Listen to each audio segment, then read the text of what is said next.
Everyone. Here we are, week 2 of distance learning. Hopefully, the first week treated you well. I didn't get a ton of questions from people, so it seems like for the most part, things were pretty easy to figure out. This week, we are taking a look at World War I, kind of looking at some of the tactics used, the different fronts, and then really we're taking a look at some of the major impacts that are going to have some causes and effects later on down the road. So, without further ado, just know I do miss you guys a ton. I hope that you and your families are safe and healthy right now. Feel free to take a look on Google Classroom. All of the video notes that I use to kind of guide myself through the videos, as well as the PowerPoint slides, are in your Google Classrooms. So if you have any questions or maybe want to take a second look without listening to the whole thing, go check out that spot. And if you have any questions about how to get there or where those files are, please send me an email. More than happy to help you out. My email is aherman@marshallpublicschools.org. All right, let's get into it. Like I said, we're taking a look at World War I, some of the tactics that were used, and then the lasting impacts. So, before we get into this, what were we talking about last week again? How did we get to this point of talking about World War I? Well, let's take a look at it through the eyes of mania. Just again, quick recap. If you don't remember or you haven't checked out the video from week 1, highly recommend you doing that. That will give you some of the background lead ups to what we're talking about today. So, just going through mania real quick, we've got our militarism, where nations are starting to grow in military strength and power. They're protecting resources that they were trying to get to better industrialize their nations. We have the alliance systems starting to emerge, where we have two teams that were set up in order to prevent an outbreak of war, but it actually ended up causing a more deadly war. We had our two sides, the Central Powers, which is made up of Germany, Italy, Austria-Hungary, and then our Allied Powers, which is Russia, France, Britain, and Serbia. Okay, so those are our two major powers. Oh, there we go again. Okay, so if you need to see those outlined, there you go. We also have nationalism, where we've started to see the young men of nations romanticize war. People are more willing to go to any length to strengthen their own country, even if that means making another country weaker. We saw imperialism starting to really take a hold of the world, where we see other nations going into other regions of the world in order to gain those resources. Again, they needed resources to help keep cities alive, keep factories moving, and essentially power their country. Okay, and finally, we ended last week with taking a look at the assassination of Archduke Franz Ferdinand of the Austrian-Hungarian Empire. Just real quick, he was assassinated while visiting a portion of his own country, but there was a Serbian nationalist group, a Serbian terrorist group called the Black Hand, that when they ended up meeting in the streets, there was an assassination. Austria-Hungary asked Serbia for an ultimatum, and they didn't meet it. So eventually we have a breakout of war. And really, this is kind of where we left off, is all of a sudden now all of these different countries have declared war on each other. They have mobilized for war. They're gathering men and all of their equipment to start in on different parts of the world. So we ended last week, really, with Germany heading into Belgium in order to get to France. And this is where we start to see really that mobilization of troops into countries outside of their own. So, with that being said, we're getting into this week. The question I always get when talking about World War I or World War II is, how is this a world war? Not everyone was involved, right? Well, we're going to talk about the three kind of different sides of this war to show why it was being fought in so many different parts of the world. So, starting out, we've got our Western Front. Okay, so like I said, end of last week, we kind of left off where Germany was invading Belgium in order to reach France. Belgium and France end up fighting back with a lot more power than what Germany had expected. And it ended up creating a stalemate where neither side is able to gain land, get resources, and it resulted in what is known as trench warfare, where both sides dig out these deep canals into the earth and then they live there. And that's their way of protecting themselves while still keeping the ground that they have gained. So they would dig these trenches and they would only be, 2, 3 football fields away from each other, but they're firing across what's known as like dead man's land or the middle ground, and they lived there. The men lived in these trenches for years and years, and they would get their resources brought in from the back of the line, or maybe airplanes were able to drop off packages to them. But it was gross. Let me just say this: living in this kind of environment for years will do some harm to your body. So that's our Western Front. Okay, so Western Europe is why it's called the Western Front. We also have the Eastern Front, so the east side of Europe, getting more towards that part of Asia that borders Europe and Asia. So, getting into the Eastern Front, we have Russia. They're trying to invade Germany. Okay, so we end up fighting on the side of Russia, but when they invade Germany, it doesn't work very well. They end up failing because of a lack of supplies and resources. We also have some fighting happening within the Ottoman Empire. The Ottoman Empire joins the Central Powers, same side as Germany, and because people are fighting and clawing at each other in order to get access for lost territory, getting towards seaports, again, all for those resources, there's a lot of fighting happening in that Ottoman Empire. They're weaker, but they're still one of those long-lasting empires that everyone has known. We also see Britain helps Arab nations and revolutionaries against the Ottoman Empire. So they're kind of helping to destabilize a long-standing nation from within. Arab revolutionaries didn't agree with some of the older tactics or some of the older beliefs in the Ottoman Empire.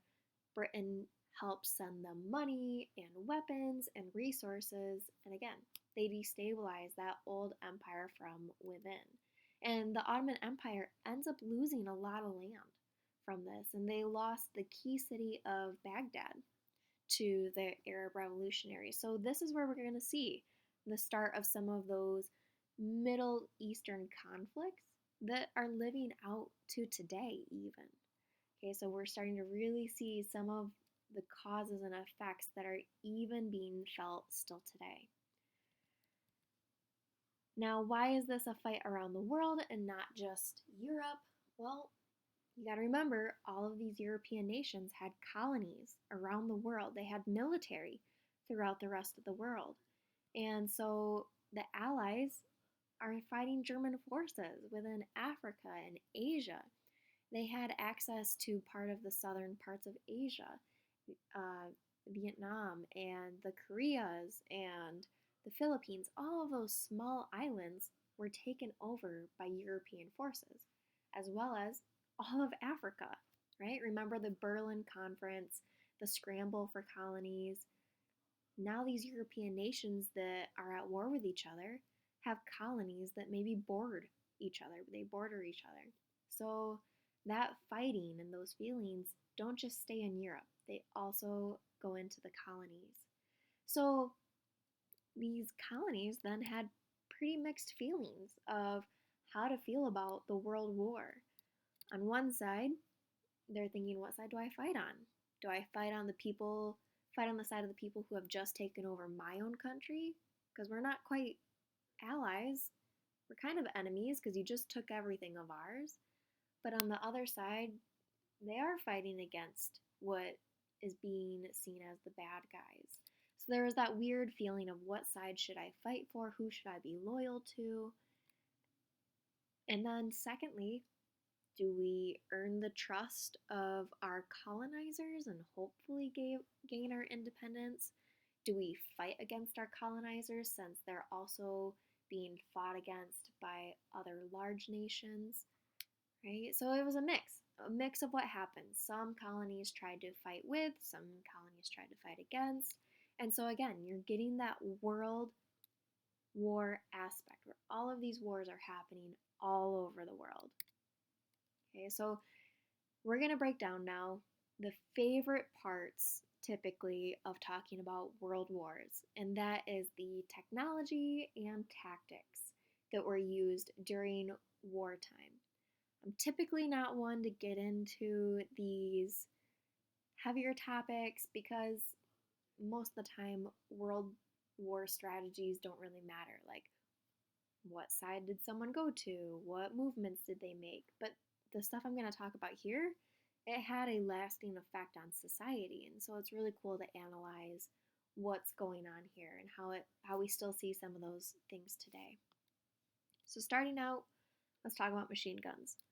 This was the first time in a world war, in a major scale war, that we had rapid fire and long range ammunition, where we aren't fighting hand to hand combat anymore. Now we're able to shoot at each other from a long distance, and it's going to cause much more casualties than we would have seen before.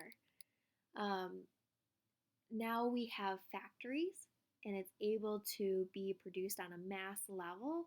So we have more of the machine guns happening. And again, that fighting from a distance is starting to pop up. Something to notice about machine guns is you could hit someone more than 10 miles away at this point. So again, more casualties, long distance fighting happening, and we're able to produce a lot of these weapons quickly because of cities and factories that have been established at this point. We also have poison gas that ends up getting used. Okay, so poison gas or mustard gas, yellow gas, you could hear it in multiple ways, really started to be integrated into war in 1915. Okay, so the poison gas would blind, choke, and burn victims. It essentially was a chemical reaction with your skin, with the lining of your throat and lungs, that would then leave you not able to obtain as much oxygen into your lungs anymore, and that's what could result in the choking. If you got the gas into your eyes, it would burn the cornea. So again, you're becoming blinded, you're burned. Just, it was a horrible, horrible thing to get into. And sometimes it was even fatal, right? If your body couldn't handle all of that burned or it couldn't get enough oxygen, it's going to end up with casualties. So the thing about using poison gas, it was new, it was effective, but it was unpredictable to use in war. You not only were going to be gassing the enemy, but also civilians that are in the immediate area. And if the wind changes, you could potentially be poisoning your own soldiers, gassing your own soldiers. So a lot of times soldiers were given gas masks to wear all the time, and it definitely changed the way that we look at war, because it wasn't a human coming at you anymore. Now it was a gas. And just the unpredictableness of it was really challenging for countries to overcome. So to give you an idea, I included some pictures this week of what is that technology that we're talking about. In the top left, you have one of the first styles of machine guns, right? You got multiple people working on one gun. Bottom right, you see a little bit of that trench warfare setup, and you're seeing how the guns are able to be hidden a little bit underneath some protective coverings. But again, long distance is that goal there. And then that poison gas. Okay, so you see the men here on the left, they're coming out of the gas. And they have those gas masks on so that way it's not getting into their lungs and burning the lining of their lungs. And on the right side of the screen here, we have men who have been coming out of the gas. So they've got their eyes covered because they're burned. So they're trying to protect the lining of their eyes, and they're holding on to each other so that way they can be led around camp back to a hospital setting. Okay, so next, looking at gas-powered engines. During the Industrial Revolution, we were able to take new powers, right, steam-powered engines, coal, and put it into machinery so that it would be powered by more than just humans or water. And because of this, and with the factories being established, we have now tanks, airplanes, and submarines. So the way that we're traveling now during wartime has completely changed. We don't need to be traveling on the backs of horses anymore or as much by foot, and we're having more protections when getting shot at. Okay, so pretty cool spot to see that. And we have new ways of convincing civilians of what's going on within the war. This is called propaganda, where it was the spreading of ideas in order to promote a cause or to damage an opposing cause. So, this is typically asking civilians to loan money to the government or to grow your own gardens, to encourage men in your life to sign up for the draft or to go to war, help out Uncle Sam, right? This is where we get Uncle Sam from. Or sometimes it was used to damage the other side, making them look like murderers, or even taking the image of their ethnicity and making it into a cartoon like feature. I mean, just dehumanizing the other side, really. And because of this propaganda, we actually see a lot of women join into the war effort as well, right? The men were off at war during this time. Women were left behind to take care of society, so they go into the jobs that are now empty from maybe their husbands leaving, but a lot of the workforce becomes women led during this time. And it also encouraged women to buy bonds from the government or, getting those loans to the government, giving money to help technology be made and to fund everything going on. It encouraged women to grow gardens in their own yards so that way you're not using up the resources that need to go to the soldiers. Okay? So these are the gas-powered engines that I was talking about. Down here at the bottom, I have included a link for an article talking about how World War I was able to lead to an increase of technology. Awesome article. Highly recommend you guys checking it out. And then here's some of that propaganda that I was talking about. So here on the left, we have destroy this mad brute. Okay, the hat there is looking a lot like a helmet that a German soldier would be wearing. They've turned this German soldier into an ape, which at this time a lot of people saw them as creatures that destroy or steal women, right? King Kong. So, not a good image to have with a bloody bat in their hand. And then, middle to the right, you see how there was also propaganda, kind of encouraging thoughts or activities from civilians left at home. You notice the woman here. What is she wearing? What does it look like in our culture? An American flag, right? So we see this woman as being very patriotic, looking up, looking ahead while she's farming her own land. Okay, so making more crops for yourself or for to send over to soldiers on the other side. Okay, so what happens in order to end the war? Okay, this war was primarily fought from 1914 to 1919. A lot of those things that I talked about before were happening, but as we come to a close, how does this war kind of round out? Well, we had some moral collapse. Okay, so people were growing tired of rationing. They were getting tired of hearing about the loss of life and not really seeing the benefit of it.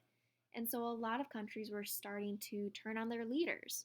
They didn't believe in them anymore, they didn't respect them, and they asked for their countries to leave war. In March of 1917, we also see the Russian Revolution spark up. Okay, so in 1917, St. Petersburg erupts into a revolution and ends up bringing down the Tsar and his family. And Russia was a lot of money and resource. It was an entire country aiding to a part of the war. So once you have an entire country gone, their men gone, their money gone, okay, that's going to start to weaken different parts of the war efforts. So V.I. Lenin actually ends up coming to power and pulls Russia out of World War I in order to try to help stabilize Russia a little bit more. In April of 1917, so only a month after Russia leaves, the United States ends up declaring war. Okay, so they end up joining the Allied side of the war, so that's with Britain and France, primarily because of shared cultural history, right? So we are about 150 years from being a colony of Britain. There's still a lot of family ties happening here, so of course we're going to kind of jump on boat with them. And Wilson, President Wilson during this time, Woodrow Wilson, ends up creating his 14 points, and he presents this to the Senate of the United States Congress, where he outlined how he wanted to resolve the war, how this was going to help future wars, and he was urging the Senate for the need of a general association of nations, and that by the United States getting involved with the war, we could create this kind of system in the future. William II, the Kaiser of Germany, also steps down at the end of the war and flees the country. Once he flees the country, those who step up and come to power end up agreeing to an armistice or agreeing to end war. So this armistice ends up being signed at 11/11/11 of 1918. Yes, they did this on purpose for significance. They signed the document at 11 a.m. on November 11th. Okay, so you can always remember when World War I was supposed to end. 11/11/11. Pretty cool. So, what lasting impacts are we going to see from this war? Okay, primarily we're looking at the cost of war. And when I talk about cost of war, I'm not talking about money. I'm talking about lives here. The war was made far worse by the 1918 pandemic, which was a flu that ended up killing more than 20 million people. Kind of eerie reading about a pandemic while we're in this time right now, obviously, but what made this so much worse is not only was there a pandemic happening, but a war happening. So when this flu hit in Europe, you've got all of these soldiers who then return back home with the sickness and end up infecting their own population, right? So in America, these soldiers went over to Europe to fight, they return home and end up infecting most of America. And it was very deadly. So not only were people dying from the flu that was now coming back home, but also within war and battle. Roughly 8.5 million men died in battle. Okay, so historians also suggest or have estimated that from 6 to 13 million civilians lost their lives. And again, this goes back to the technology that was now available and not realizing how deadly it was. Long-range missiles that could have a wide spread of impact And that poison gas, the mustard gas, was hitting civilians, not just the soldiers. So, really, the ones who missed out because of World War were the civilians. Um, it's estimated that 1 out of every 4 men who went into the World War did not come back again. So that kind of just gives you perspective of just such an impact of what happened and how many people were killed from this war. During the end, because of this war, some long-standing governments end up collapsing. Russia, right? Russian Revolution, they take down the Tsar, the monarchy that had been long-standing. Germany, obviously they're going to end up falling apart. The Austria-Hungary Empire, they lose, right? They're not on the winning side of this war, so they end up falling apart, as well as the Ottoman Empire, one of the longest standing empires in the history of humankind. Okay, they end up having to restructure, all build new social orders from that chaos. Takes a little bit to get out of chaos, right? So consider how maybe that may play a role over the next 20 years from the point I leave you off from. And finally, we are seeing that communities are now trying to rebuild after having their homes, farms, factories, roads, churches all shelled and destroyed. So economies are now suffering. Countries literally are having to rebuild their structures and from the ground up. So that had a huge impact on Europe primarily.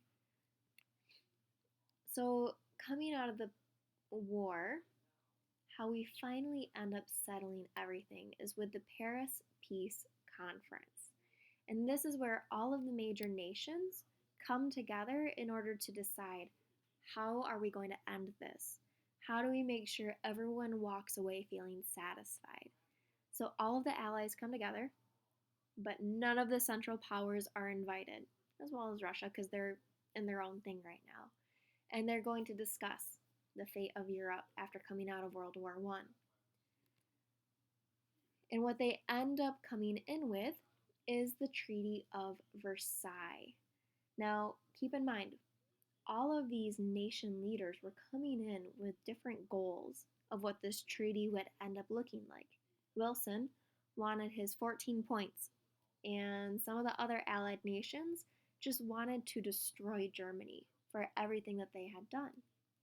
So, Treaty of Versailles, signed in June of 1919, we end up seeing Germany forced to sign this document, even though they were not invited to attend, but they basically just had to agree. Germany was asked to assume all blame for the outbreak of war. So not the Ottoman Empire, not the issue of Franz Ferdinand becoming assassinated. No, Germany had to assume all of the blame. They also were asked to make reparation payments to the countries that they had gone against. And reparation payments are essentially just paying back the damage that you had caused. And what they were asked to pay back at that time was $30 billion, what we estimate today as being about $2.7 trillion. And German lands and colonies were all given away. So any land that they had previously held, maybe they had some states around them in Europe like Poland, the Baltic states, they all become independent now. And any previously German-held African colonies were given to Britain and France. No questions. Couldn't fight it. They just had to agree to the Treaty of Versailles. They were stripped of a lot of major cities that were giving them money to run their country and run their governments. And their leaders had to step down. I mean, their country was just left in shambles after the Treaty of Versailles. Also coming out of this treaty, we have the League of Nations. This is one of the things that Woodrow Wilson brought to the table during the Paris Peace Conference, where he had set up this idea where 40 nations would end up joining into this mutual agreement where it's a council of countries that are going to decide on what to do in the future for disputes between major countries. And even though we brought this to the table, the US Senate never actually votes and never agrees to join this treaty, among other countries. See, the way that the US government works, and it's a system of checks and balances, is that the US Senate, as a part of Congress, has to agree to any treaty the president wants to enter into. So even though Wilson created it, we never end up joining into this League of Nations. So again, created to agree or to negotiate disputes. But what actually ends up happening is that the League is really weak. Okay? There was no power outside of this in order to enforce the policies coming down. You could only control those within the treaty, no one else outside of it. And there was no real force behind it. There was no money. There was no standing army that could enforce some of the policies that they were coming up with. So the League of Nations ends up being very weak compared to what it was originally intended to do. This is a map to give you an idea of who all was involved with the League of Nations. Okay, so you can see here gray, never members, that's us. The United States was never officially a part of the League of Nations, whereas most other parts of the world at some point were involved with this system. We are going to see that it later falls apart. We no longer have the League of Nations around as a system to help dispute things. Okay, but think about maybe how do we have something like this today? I know that this is a little bit longer of a lecture than usual, but I wanted to show you guys a trailer for a video that I always show my classes to help you guys kind of picture what war looked like and to help kind of hear the sounds of war during this time. So it's 2.5 minutes. Enjoy.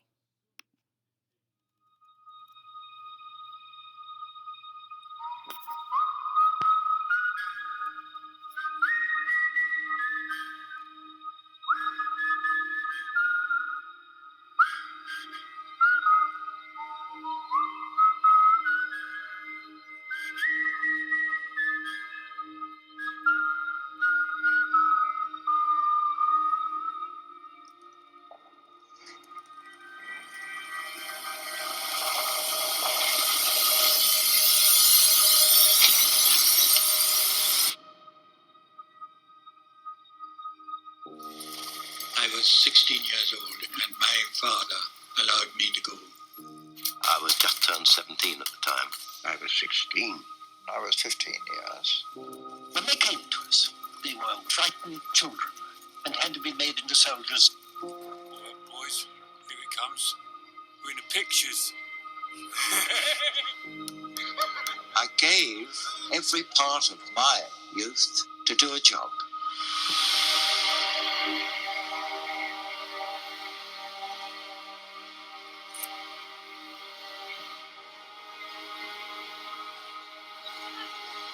Stand this part of the trench over there.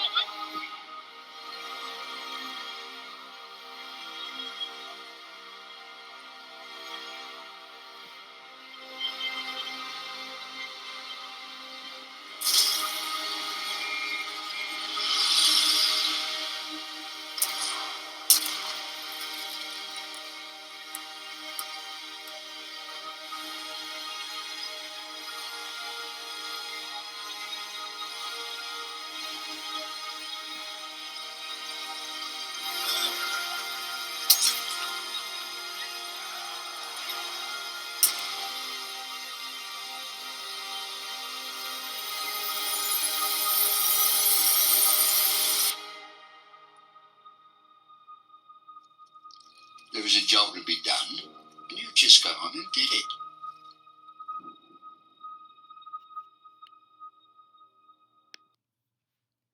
All right, so that is out already. I've seen it. It's amazing. That's all I have to say. It shows light on what life was actually like for soldiers, and it shows how young a lot of the men were that went into the war.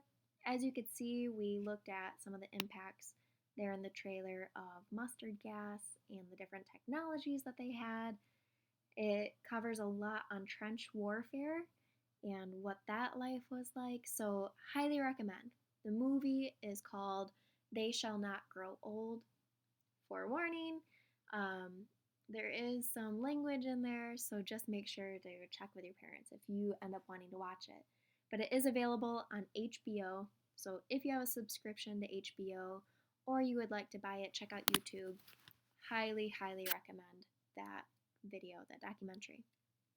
So, some lasting things I'm going to ask you guys to think about as we get into thinking about cause and effect.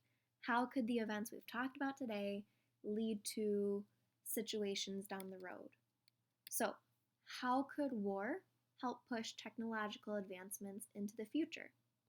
How did having those steam powered engines and the factories set up to create tanks, how could that lead to maybe automobiles being more accessible for the average American?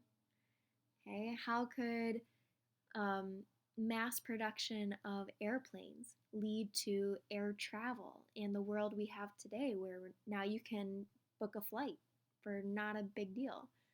Okay, so how did World War I lead to the possibility of those situations? And maybe even thinking about our most recent wars. How maybe has some of our most recent wars, like the Iraq War, some of the technological advances that happened then, how has that had an impact on our average society today? Do we have any propaganda in our world today? Okay, so there's good propaganda and there's bad propaganda. Flip on the TV. What are commercials? How are they encouraging you to buy something? How has advertising changed since the creation of propaganda? What kind of impact do you think that this level of death can have on a nation? 10 years later, 20 years later, what is that going to have an impact on as far as birth rates or how jobs are filled? All of these different things are still impacted by population sizes. I want you to consider, how could the Treaty of Versailles lead to some resentment among Germans? What may Germany do because they are feeling this bitterness to other parts of the world? Do we have anything like the League of Nations today? Right? The United Nations. Are we involved? What is our role in the United Nations? Who is our ambassador that speaks on our behalf? What could the UN do if something were to break out like this again? Right? So thinking about what is its actual power. And from Mr. Barroso, see if they can guess the plot to the sequel. Okay? We have about 2 weeks until we're going to get to talking about that sequel. But again, think about how all of this could lead to possibly a second world war happening down the road. So, with this all being said, miss you guys a lot. Please ask questions as they come up. Check out all of your assignments on Google Classroom, whether it's in my classroom, Miss Davis's, T. Young's, Miss Gravelin's. But yes, feel free to ask us questions along the way. More than happy to help. Again, hope your family is happy, healthy, and safe. See you guys later.